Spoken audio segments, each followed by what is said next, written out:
Hello friends, कैसे हैं आप सब? सो वेलकम बैक इन एहसास की लास्ट पार्ट में आप सभी लोगों ने सुना कि शानवी की उंगलियां जिया की शर्ट के बटन पर गई। एक बटन खोलते हुए उसकी उंगलियां दोबारा उसके गले पर जाती और धीरे धीरे उस बटन तक आती। इस हरकत पर जिया की किस और अग्रेसिव होती जा रही थी। उसके दिल की धड़कनें खुले बटन के साथ और तेज होती जा रही थी। जैसे ही जिया की शर्ट खुली, शानवी ने उसे अपने हाथों से जिया के कंधों से सरकाया। जिया को हल्का सा ऊपर उठाकर शर्ट को निकाल कर अलग फेंक दिया सोफे के एक तरफ। अब जिया का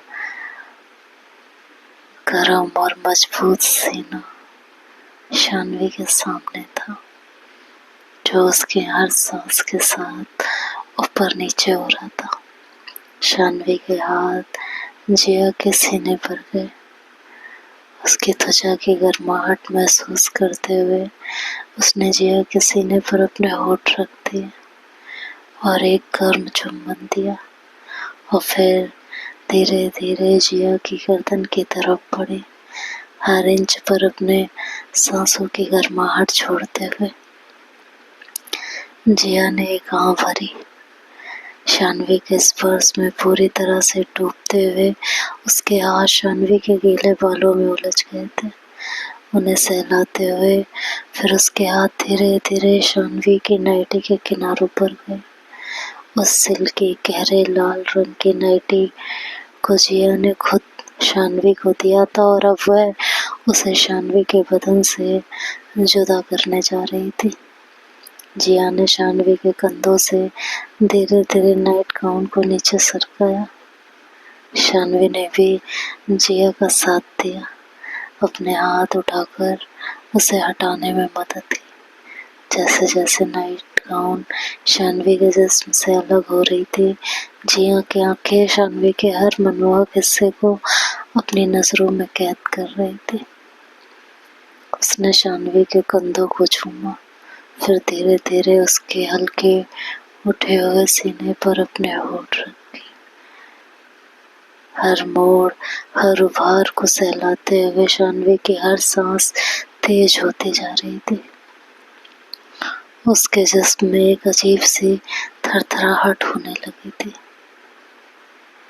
जिया ने शानवी के पेट, उसकी कमर और फिर उसके पैरों तक को चूमते हुए नाइट गाउन को पूरी तरह से उसके जिस्म से अलग कर दिया। नाइट गाउन अब सोफे पर उनके बगल में पड़ी थी, एक मूक गवाह की तरह। शानवी का पूरा जिस्म अब जिया के सामने खुला हुआ था, चांदनी में चमकता हुआ, किसी संगमरमर की मूरत जैसा कोमल। उनके जिस्म एक दूसरे में ऐसे मिल गए जैसे सदियों से बिछड़ी हुई दो आत्माएं आज मिली हों। हर स्पर्श में प्यार था, हर सांस में चाहत थी और हर हरकत में एक दूसरे को पाने की बेताबी। उनके होंठ, उनकी आंखें, उनके हाथ, सब कुछ एक दूसरे से बातें कर रहे थे, उन बातों को जो जुबां पर कभी नहीं आ पाई थी। जिया ने धीरे धीरे शानवी के होठों को चूमा और खुद सोफे से खड़ी होते हुए शानवी को अपनी बाहों में उठाया। शानवी शर्म से दोहरी हो गई थी। उसने खुद को जिया के सीने में छुपाने की कोशिश की। जिया उसे उठाए हुए धीरे से बिस्तर की तरफ ले गई।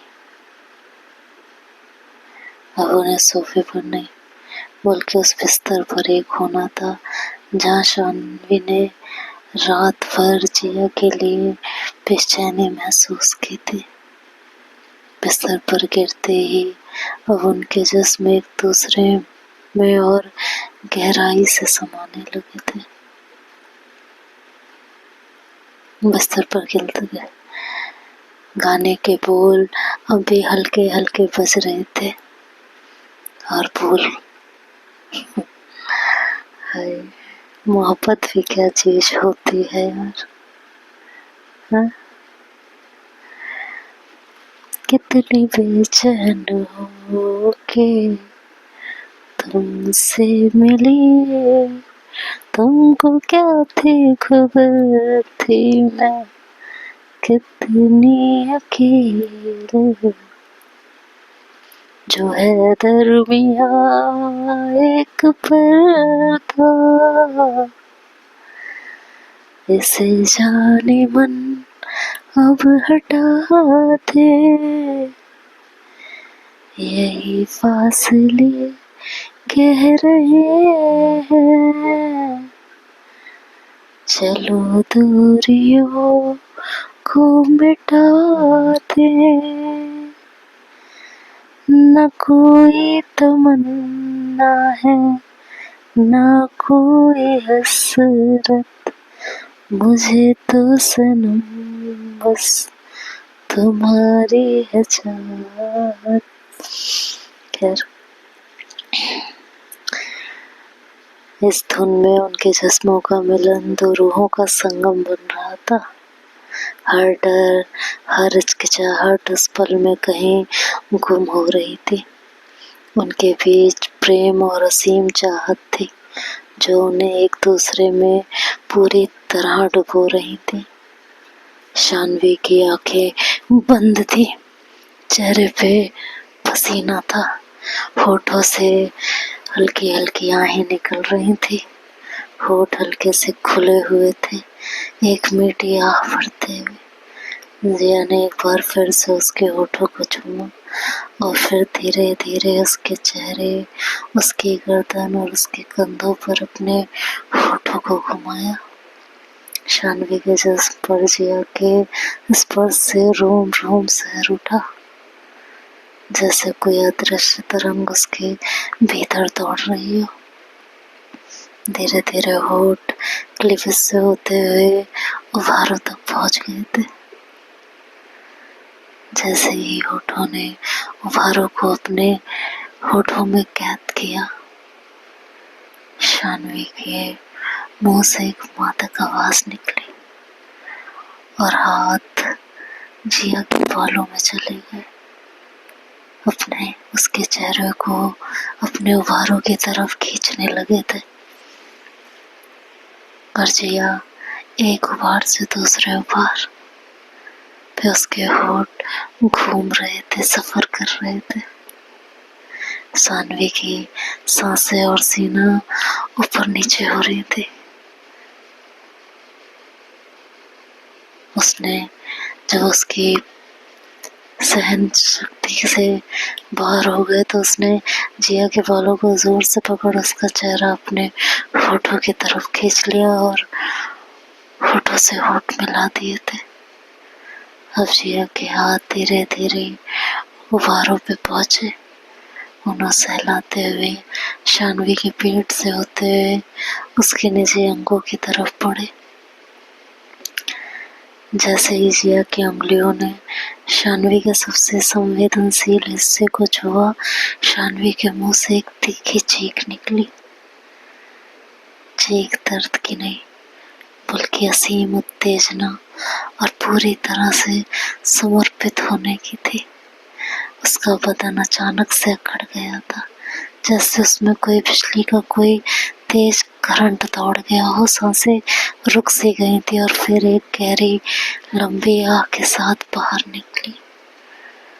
जिया की इस हरकत पर शानवी ने अपनी पूरी ताकत से जिया की पीठ को अपने हाथों में कसकर थाम लिया था, जिया को अपनी बाहों में कसकर जकड़ लिया था और उसकी उंगलियां जिया की मुलायम त्वचा में धंस गई थी।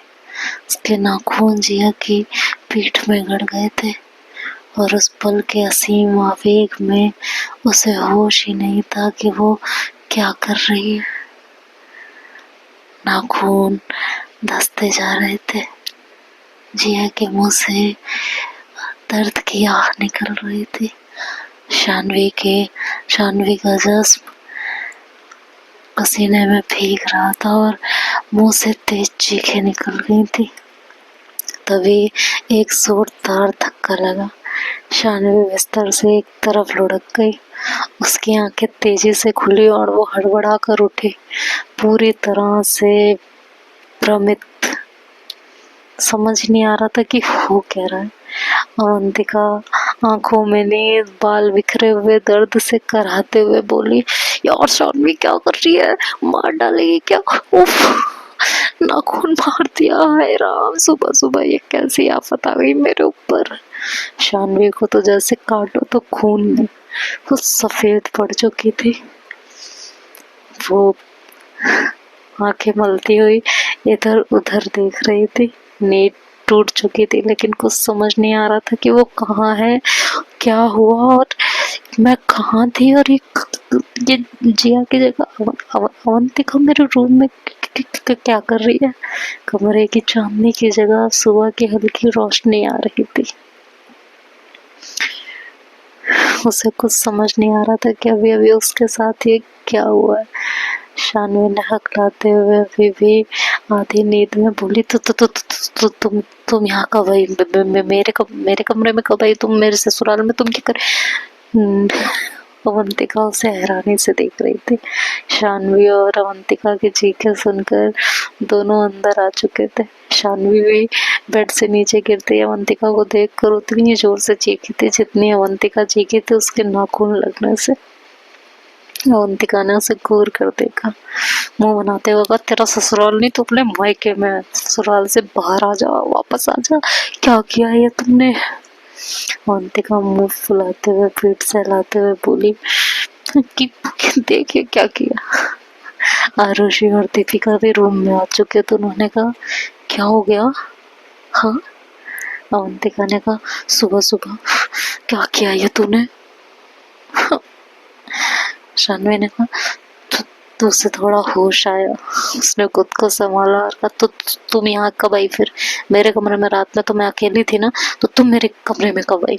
तो अवंतिका ने कहा, सुबह आई थी, मम्मी ने जगा दिया था तो सोचा कहाँ जाऊं, सोचा तेरे कमरे में कोई नहीं आएगा, आराम से सो जाऊंगी, लेकिन तूने तूने तो मैंने क्या किया?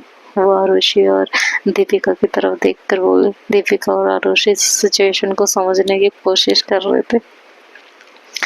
अवंतिका ने अपनी पीठ को और आगे की तरफ किया जैसे कोई बड़ा घाव दिखा रही और कहा, क्या किया? ये देख ये निशान, मेरी मासूम पीठ पर ये कैसे राक्षसी निशान बनाया तूने, जंगली बिल्ली, राक्षसनी, चुड़ैल, ताड़का, देख तू देख। शानवी ने अवंतिका की पीठ पर देखा। वहाँ उसके नाखूनों के गहरे लाल निशान थे जो अभी अभी उभरे हुए थे।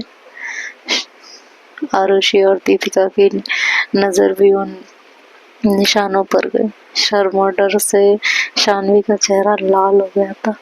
उसे अचानक सब कुछ याद आने लगा था, जिया का स्पर्श, वो सपना और उस सपने में उसकी बेचैनी। उसे खुद पर और जिया पर एक साथ गुस्सा आने लगा था। जिया उसके दिल और दिमाग पर इस कदर हावी होती जा रही थी कि उसे सपने में अवंतिका को जिया समझ लिया था। उसे अपनी किसी चीज पर कोई काबू ही नहीं रहा और एक हद ये हो गई थी कि सपने में उसने जिया को समझ अवंतिका तक को नहीं बख्शा था। शानवी ने घबराते हुए कहा, मैं उसे शब्द ही नहीं मिल रहे थे कि वो क्या बोले। अवंतिका जोर से चिल्लाई गई, तू क्या सपना देख रही थी? तूने मेरी पीठ का क्या हाल किया? देख तू, कितना दर्द हो रहा है मुझे। आरुषि कहती है, क्या हुआ है? इतनी सुबह सुबह कौन सा महाभारत है ये, और तेरी पीठ पर? शानवी, तुमने क्यों बनाया? दीपिका ने कहा। अवंतिका, क्यों चिल्ला रही हो? लग गई है ना, धीरे बोलो कि सारे ही आ जाएंगे तुम्हारे चिल्ले सुन के, तभी चुप होगी क्या? अवंतिका ने कहा, देख रही हो भाभी, ये देखो क्या किया है ये शानवी ने, मैं तो आराम से सो रही थी। शानवी को कुछ भी बहाना नहीं मिल रहा था। अब तीनों की आंखें शानवी की तरफ थी जो उससे सवाल कर रही थी।